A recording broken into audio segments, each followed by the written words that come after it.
Picture a house that could lock itself, light the grounds, and launch a motorized zipline airplane, all more than a century ago.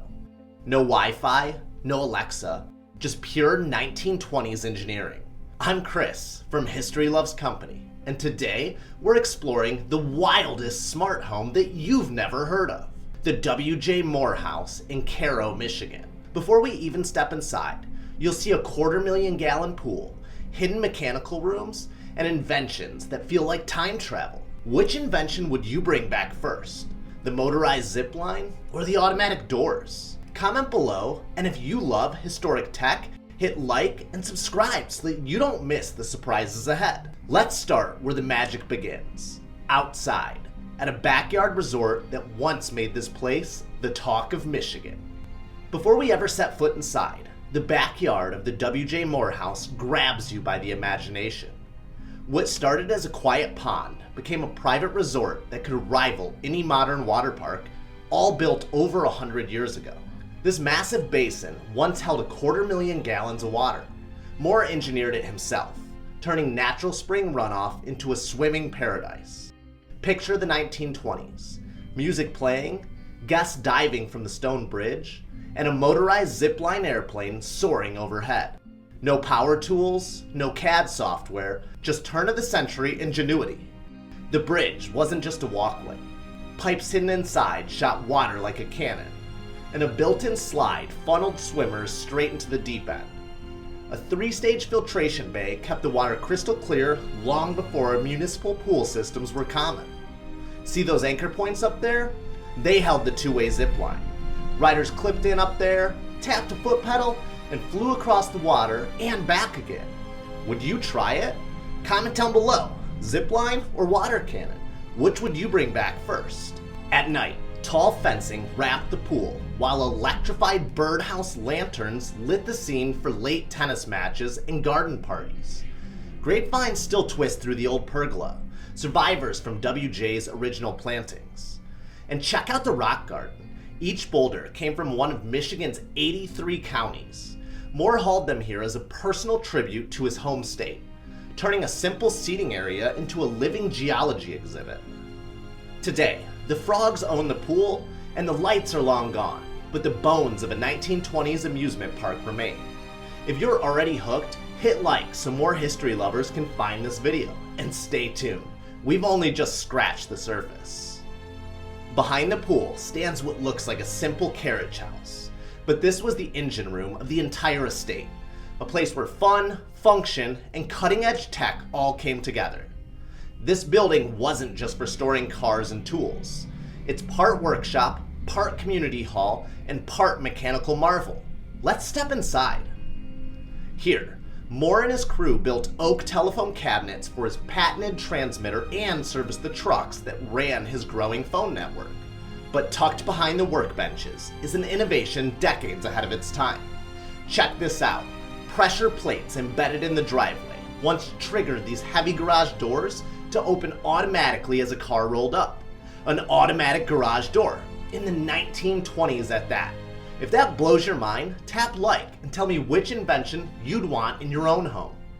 Mounted high on the wall is the motor that powered the estate's most famous feature, the two-way zipline that carried guests across the pool and back again. From the master panel in the main house, a single button could start this motor and send the plane-shaped carriage gliding overhead. Beneath the floor is where the engineering gets truly wild. A 5,000-gallon steel tank once served as a private water reserve that the city could tap into during a fire. Around it are more than 100 valves, each meticulously labeled by Moore himself, controlling pumps for the pool, the house plumbing, and the outdoor fountains. It feels like stepping into an early 20th century power plant. And upstairs, it doubled as a community space, hosting dances, club meetings, and even high school basketball practices. A place where neighbors gathered while the estate's machinery hummed below. Pretty incredible, right? Before we head to the main house, tell me, would you rather explore the underground pump room or ride that zip line? And don't forget to subscribe so you don't miss what's inside.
After exploring the resort-style grounds and the mechanical brain of the carriage house, it's finally time to step inside the main home, a place where Storybook beauty hides ingenious technology.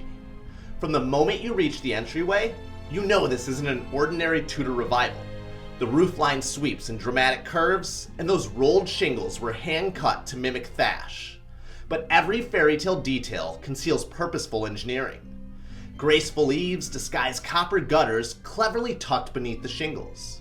Heavy timber doors pivot on overbuilt hinges, built to last a century. The original wrought iron gate still swings like new. Does this feel more like an old-world castle or a modern smart home in disguise? Comment down below. The scent of old oak and plaster greets you. Every door latch, hinge, and window frame was chosen not just for beauty, but to support W.J. Moore's hidden network of wires, tubes, and switches. This grand hall set the stage for guests arriving to a home decades ahead of its time.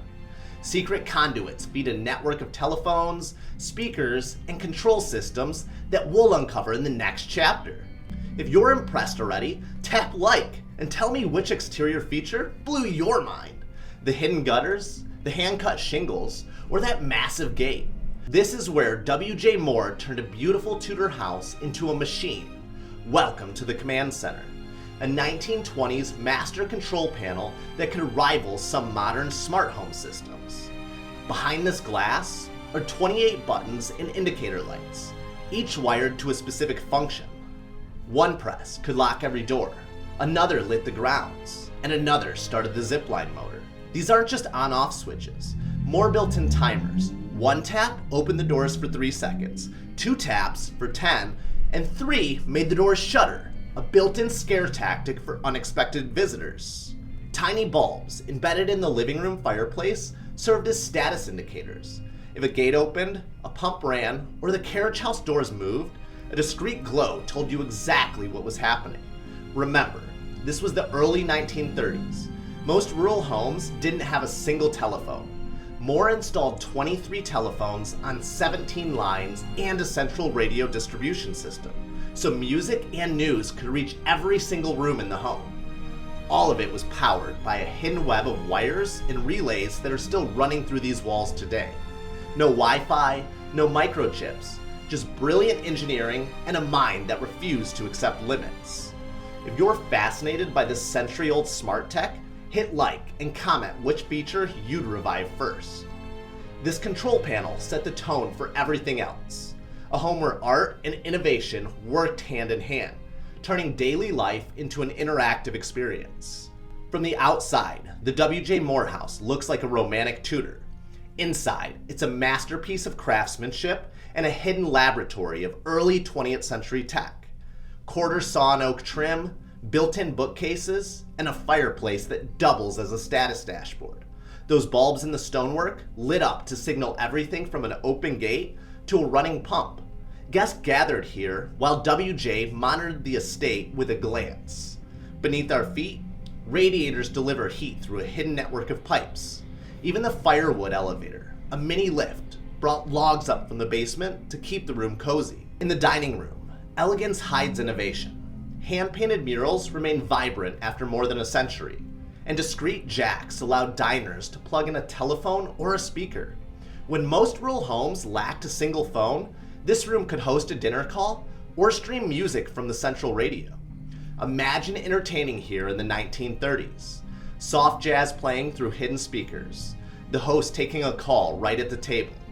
If you'd love a setup like that today, hit like and tell me which feature you'd bring back first. Every inch blends art and innovation. For W.J. Moore, technology wasn't separate from beauty. It was the design. And this is only the beginning. Upstairs, the private quarters reveal even more of Moore's genius. Hidden vents, clever plumbing, and stories waiting to be discovered. Let's head up.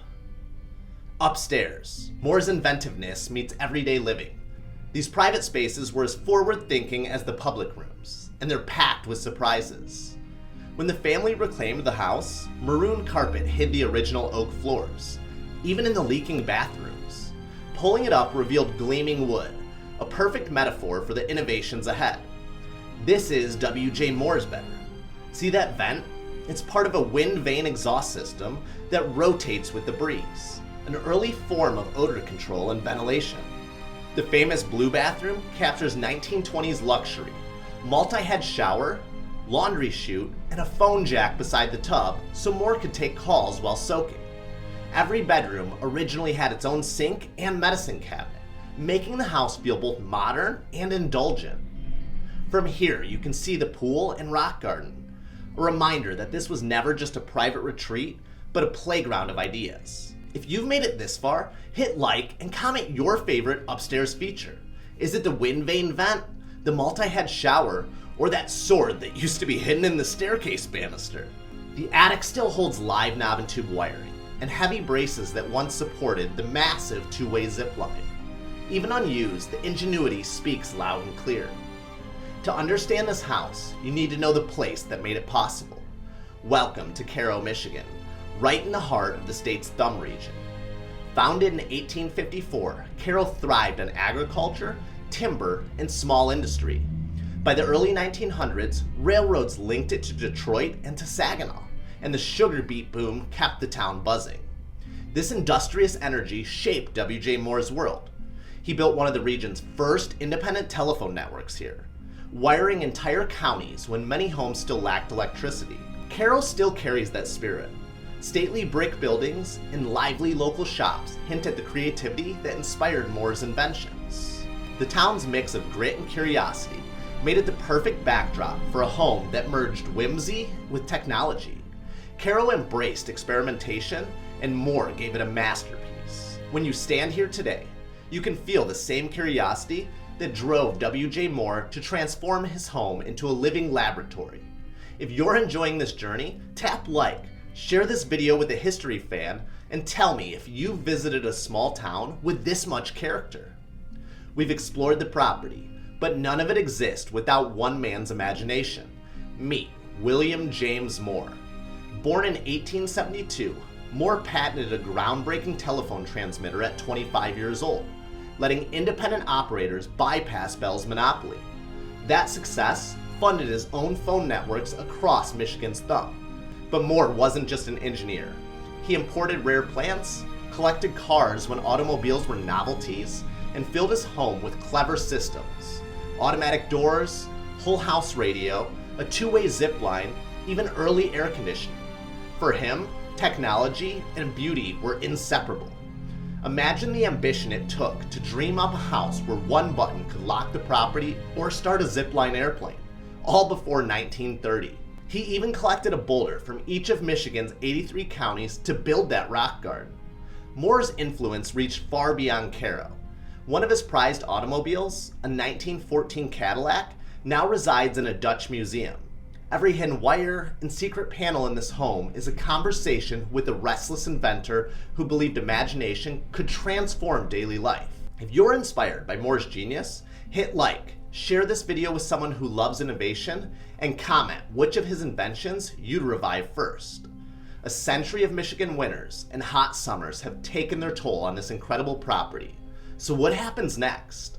Cracked mortar, leaking hidden gutters, bulging chimneys, and live knob and tube wiring threaten the structure.